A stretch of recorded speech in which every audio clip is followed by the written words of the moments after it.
Hello, and welcome to my YouTube channel. And today, I'm going to be reviewing / analyzing the Heirs of the Emperor anthology. I want to start off by saying that this book is big, obviously, due to the amount of stories that are in this book. The number of pages is 692 pages, and it mostly revolves around the Primarchs with multiple short stories. Some with the Primarchs being the main character, but then the next one involves a smaller unknown character in the lore. For example, one had Dorn as the main character, being the narrator. And the next story is a remembrancer with the 8th Legion while they invade a planet. And the character meets Conrad Kurz. So that's the basic setup of the stories. What I like about the book is that it shows a glimpse into the minds of the Primarchs and how they think and act, and also the philosophy of the Primarchs and the legions that they command. It also shows the effect that they have in the Imperium, with one character going to a planet that was an adopted planet of one of the Primarchs. You can see in the story that the planet is changed by the Primarch and how the people of the planet react to it.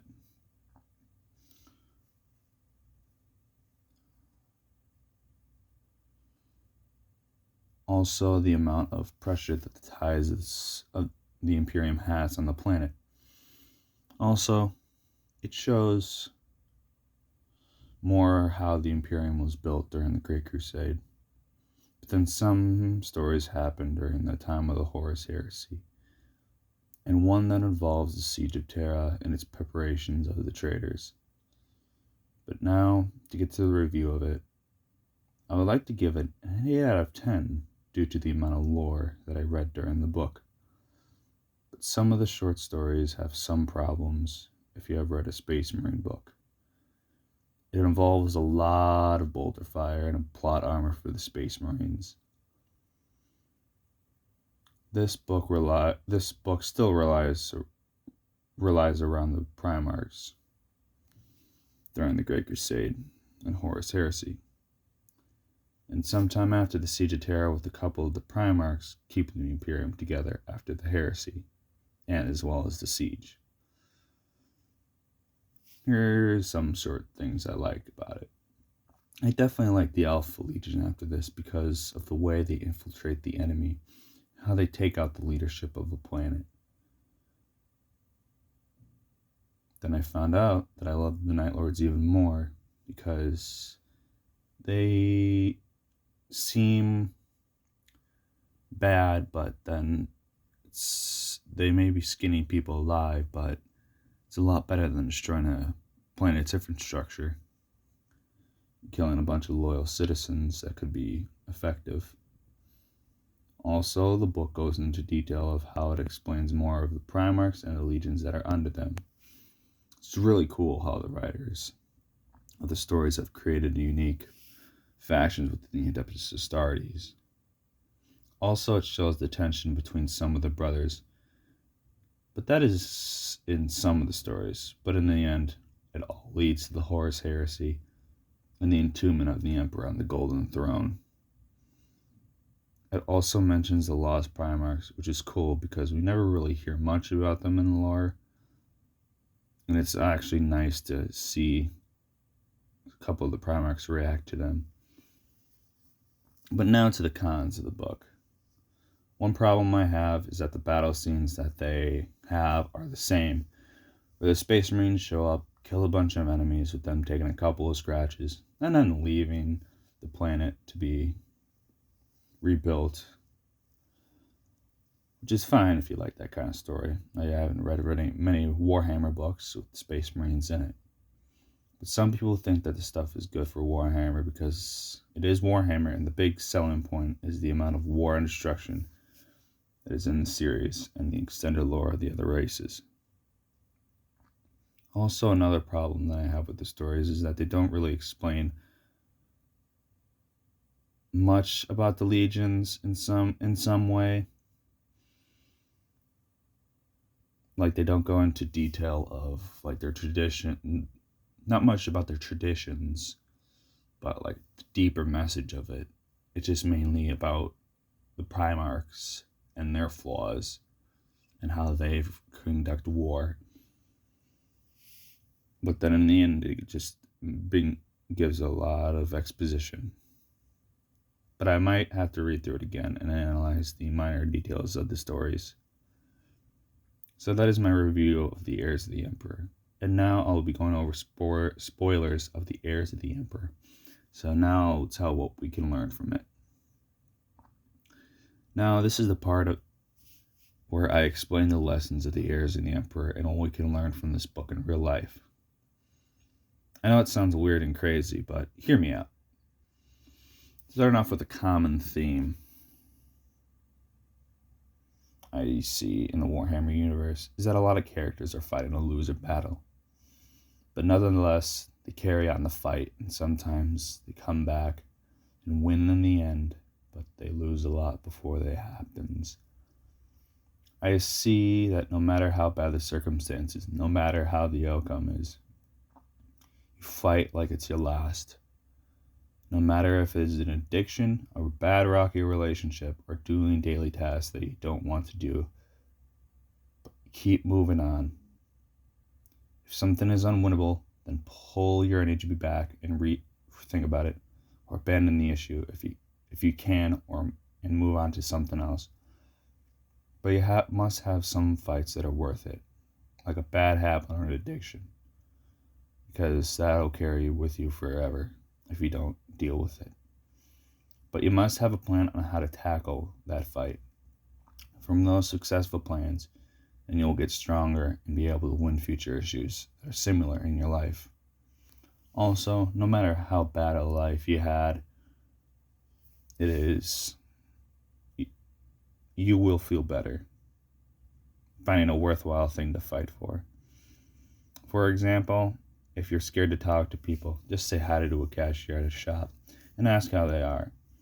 It may be scary, but you get confidence in talking to people at a shop and will advance your skills. Or maybe you want to get a better job, but you were too afraid to start over. But what would happen if you did change jobs? This is my first takeaway from this book. My second lesson from this book is that you must have a purpose and a dream that you are building to. With the dream as the finished project, and the purpose to build it, and yourself to get it done. Like the Primarchs,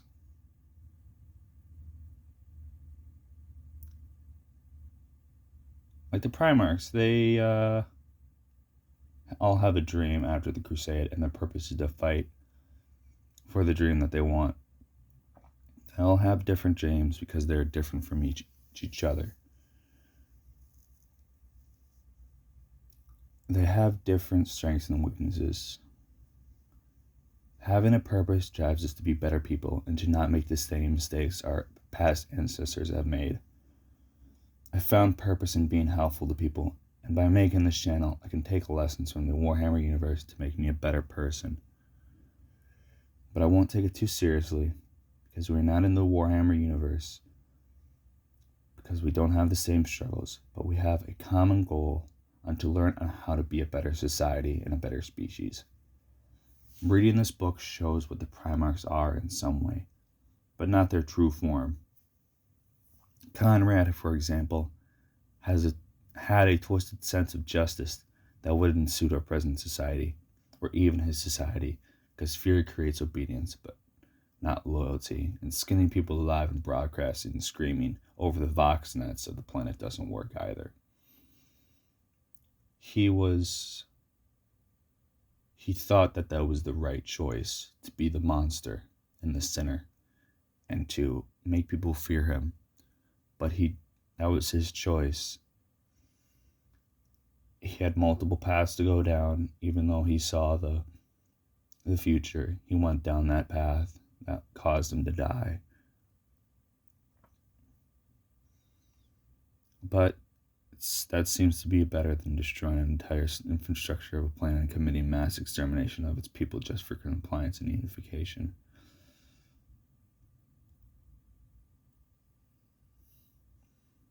But he also did know a little bit more about how his brother thought of him and his brothers, He said that we are his tools and his generals, his weapons for war. And I have to be the one to do it as well. As he talked to Sanguinius before they both left, before they both said goodbye. But for the opposite, like Thorn, whose legions destroy multiple planets' infrastructure and kills thousands of potential citizens just for compliance. But that's his weakness. But also, he's an expert in fortress building, and he keeps the planets defended after he destroys the previous planetary government military. But you can see the pros and cons of each Primarch and the choices that they make. But what do the Primarchs have in common? They have a purpose, whether they say that they want it or not, and their purpose to be the generals that are the sons of the Emperor and to be the unifiers of the human species. But the lesson we can learn from them, in short, is we have to make a choice for the better of us and our communities. But we must choose to fix ourselves for the better and to be better people. But we must remember we can't be perfect. Start off by taking small steps toward a dream. Here are some tips that helped me, that can help you to be a better person in your community and in your life. Say you wake up and you go on your first thing to do is go on your phone in the morning. Instead of that, why not go for a walk or stretch or go meditate for 5 minutes maybe, 5 to 10 minutes. Or maybe, if you're interested in learning a skill, go online and find something that seems interesting and help find your purpose and potential. Even if you don't like the skill, then look for another. It will be hard to start with something like that, but it will be easy as time progresses. It always is hard to change and get out of a habit and change yourself, but you have to push through the hard and the weirdness.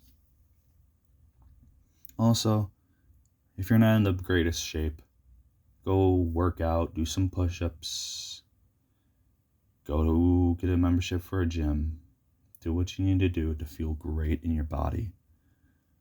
Because a healthy mind is the same as a healthy body. And that would be my video and my book analysis of the Heirs of the Emperor. This is my first video, and I wanted to explain in the next video about why I started my YouTube channel. But I just wanted to have this video as an example of what I'll be having on my YouTube channel. It is like a self-development channel and a Warhammer channel mixed together.